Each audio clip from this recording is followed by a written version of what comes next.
So REITs own income-producing assets. That's what makes a difference between REITs and a construction company, broadly speaking.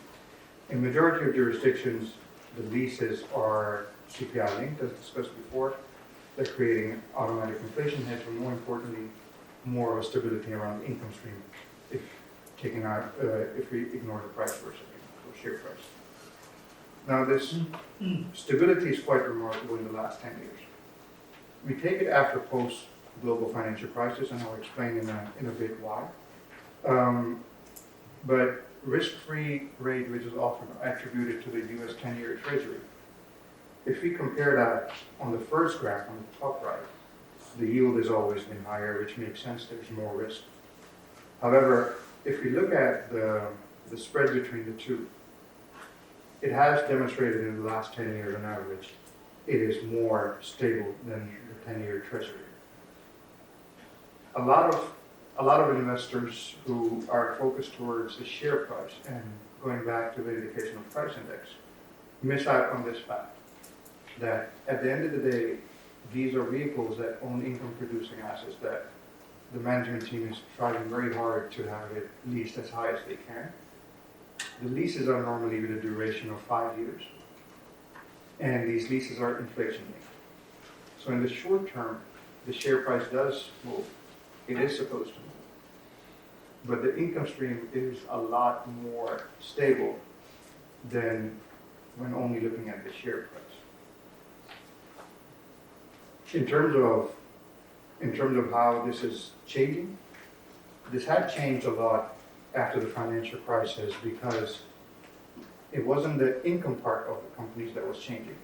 It was more how the companies were positioned. So before the financial crisis, it was the norm to have high leverages of up to 55%, in some cases even higher. And that was applauded by the market because the investors saw a business that could acquire an asset at, let's say, 5 to 6% cap rate and then borrow below that. So they were creating value-add opportunities just by leveraging it until the system was shaken. So that's a big distinction that we will elaborate in the next slide. But the key component here is REITs should be taken into consideration because of their income stream rather than their price appreciation. Because at the end of the day, that's investment into real estate. And it's hard to argue to invest into real estate for a period shorter than 2 or 3 years. And when you take a long-term projection into account, then the income stream becomes even more relevant. 저희가 두 번째로 준비했던 경기침체시 글로벌 주식투자와 리츠투자의 펀더멘털 차이에 대한 소개를 또 간략하게 드리도록 하겠습니다. 이 차트에서 보시는 바와 같이 파란색은 어떻게 보면 무위험 이자율의 대표라고 볼 수 있는 미국 10년 국공채의 흐름을 보이고 있고요. 그 다음에 초록색 차트는 저희가 본 리츠의 배당 성향, 디비던드 율이라고 봐주시면 될 것 같은데요. 대부분은 지난 10년간 매우 안정적인 스프레드를 유지하고 있고, 그리고 그 초록색 차트만 보시게 되면 실제로 미국 국공채, 10년간 국공채의 흐름보다 더 안정적인 흐름을 나타내고 있음을 보실 수 있습니다. 이는 기초 실물 자산이 가지고 있는 임대차 계약이 일단 모든 부동산을 보유하고 있는 투자자 입장에서 임대차 계약 자체를 좀 더 향상시키려는 노력을 계속 꾸준히 하고 있는 것이고, 두 번째는 이 대부분의 임대차 계약이 실제로 인플레이션을 반영할 수 있도록 디자인되어 있기 때문에 현금 흐름 측면에서는 훨씬 더 안정적인 성과를 나타내고 있고, 그렇기 때문에 리츠는 실제로 주가의 변동성에 주목하기보다는 리츠에서 발생되는 현금 흐름이 얼마나 안정적인가를 보는 것이 좀 더 중요하다고 생각됩니다.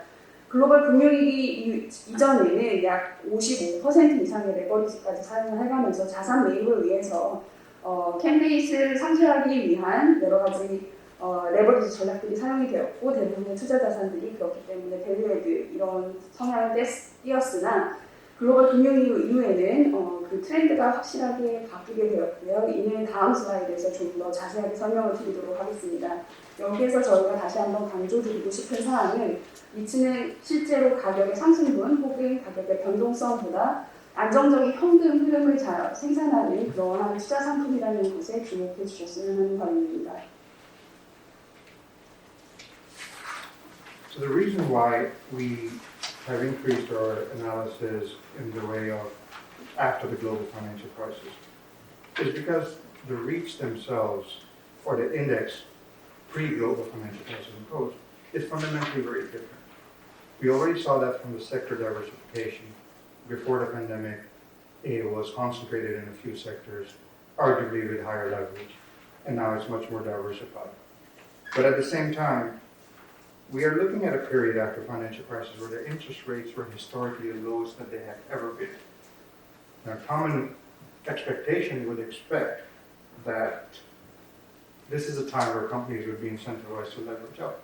When you can borrow, in many cases in Europe, less than 1%, why would you not take on more leverage? And certainly there had been a lot of questions around that too, that it simply makes a lot more sense to take on more leverage.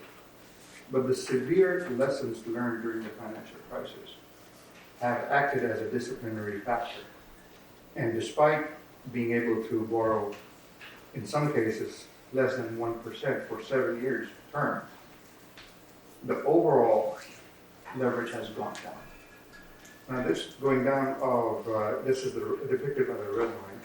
We compared that with the general equities market, which does not show the same trend. Lowering of leverage is a fundamental difference in the balance sheet that talks to the balance sheet resilience. Post-global financial crisis, companies were in the habit of borrowing short-term, on average 3 years, and mostly through local banks.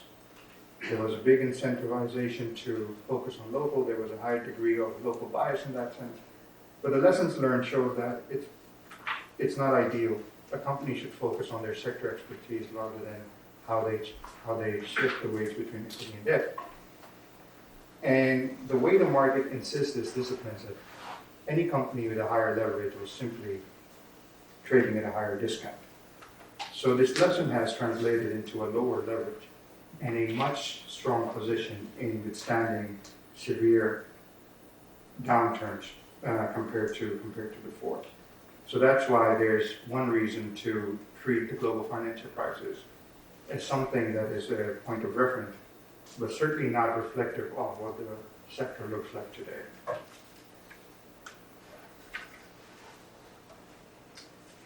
이번 차트에서는 실제로 대차 대조표 내에 실물 자산들이 나타내는 투자 건전성에 대해서 좀 더 자세히 설명을 드리도록 하겠습니다.